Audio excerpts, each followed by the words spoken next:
Welcome. I'm going to do some cookies. I've been working to find the perfect cookie recipe, and this is probably like my fourth, well, chocolate chip, because I gotta go through all these motions. So for my chocolate chip cookies, I'm trying a new recipe today. I'll show you guys which one I'm using. I'm improvising a little bit, but for the most part, yeah. So I got a cup of white sugar. Nope, I got a half a cup of white sugar and a cup of brown sugar. I have the light brown sugar. And then I'm trying to add some almond butter in there, see what that does. I have 2.5 cups of flour. I have one egg and one egg yolk. Vanilla. My melted butter. About to mix in there, and 1.5 cup of, I have 3 different chocolates in there, and then this is 3/4 cups of butter. So we're gonna start by, and the tip I will have for anybody learning to bake is to get all your ingredients out and measured for the most part before you even start the recipe. So I let my butter melt and then I cooled it. I'm gonna pour this in here, and I'm gonna whisk this all together. Give it a good whisk. Let's see how this goes.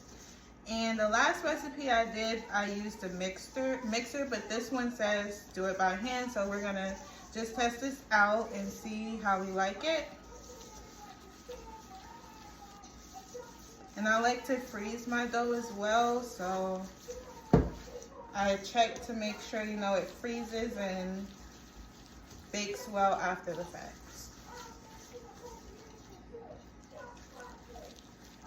So that looks good. It says whisk it for about 2 minutes. And I do not recommend using silicone utensils.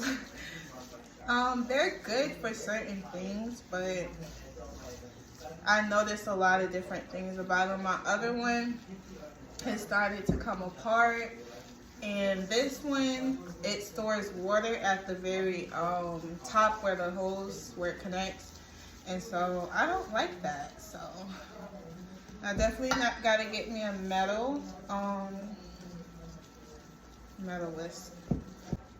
Okay, so that should be good, about 2 minutes. Now I'm going to add in my egg.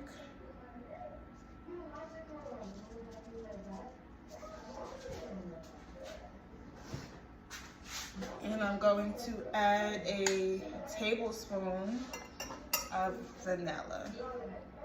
I recommend always using the pure vanilla when baking. Well, I just recommend using the pure. Like if you're making pancakes or something, it's not that big of a deal, but So now I'm gonna mix this in.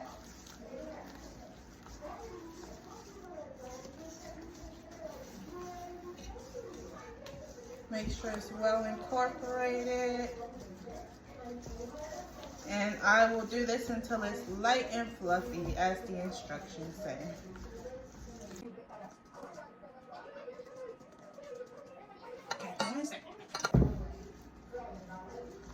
Okay, so we're looking for light and creamy.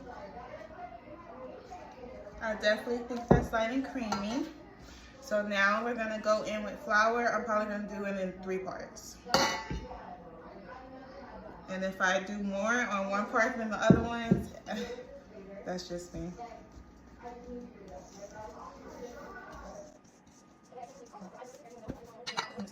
But yeah, definitely a metal whisk will do a way better job. I just haven't forgotten to buy one, so I'm making some foundation though. It's really hard to whisk, so you might have to switch to a spatula soon, but we're gonna try to get as much as we can.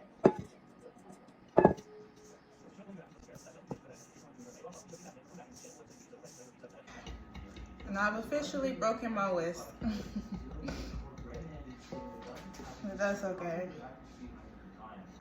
Okay, so I'm just gonna continue with this utensil. And lastly, all we have to do is add in the chocolate. If the mixture is too soft, you can add more flour. That's why I didn't add much of the almond butter, because I didn't want to make it like add some extra softness to it, because it's already pretty soft. But also that melted butter is in there, so the dough, you know, gonna be a little more moisturized.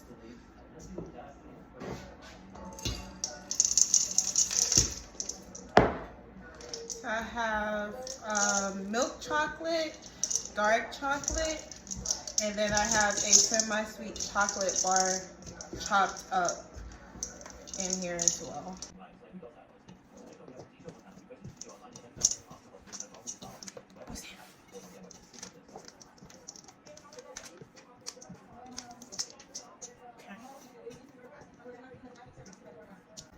And I like cutting up the chocolate bar too, because sometimes it gives like little like pieces of chocolate, like little like shards, almost like cocoa powder, like a powder. And I really like that. I might actually look into like really finely doing a little bit of it, just to add that to the flavor compound. Okay. Okay.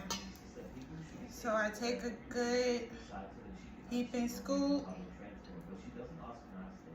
and just, you know, my hands are still wet, so let me.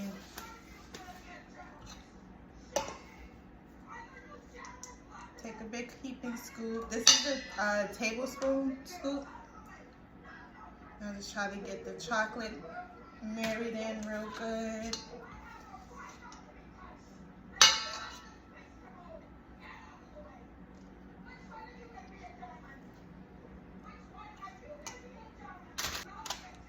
Okay. And for me also, it's easier to form the dough before refrigerating or freezing it. I read in this recipe that you can just freeze it. Like freeze it for 30 minutes to an hour and you should be good. So I'm gonna freeze all of these, because I usually will freeze some, put some in the refrigerator. And then the ones in the freezer, I prep to be stored. And then the ones in the refrigerator, I take out and I bake. Well, I'm going to put all of it in the freezer and then just take out what I want to bake, which probably won't even be much.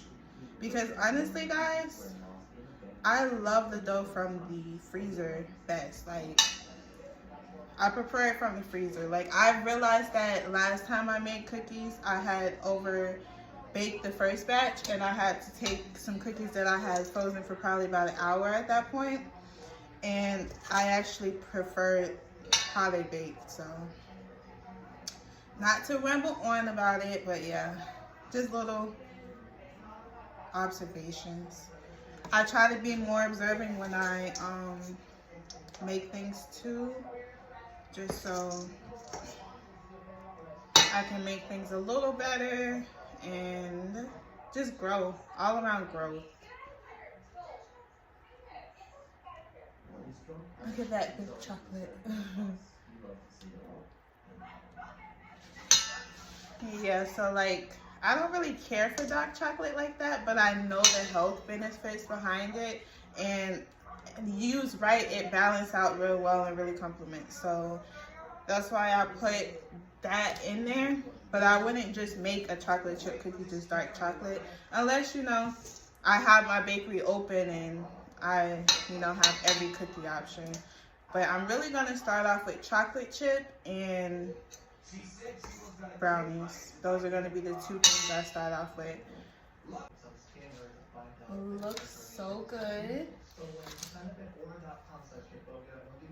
Just make sure all the chocolate is incorporated well. Some of these have way too much chocolate in them, but what's the such thing? What's the such thing as too much chocolate? Well, the thing is, for me, I just struggled with the dough. Like after it been in the freezer. Well, honestly, I started off with bad recipes altogether. Like my recipes was like cookies that was spreading, or like the dough that was just terrible to work with from the start. But the last two recipes I've done, like the dough has been so easy to manage. Either that or I've just grown and just gotten a little better with like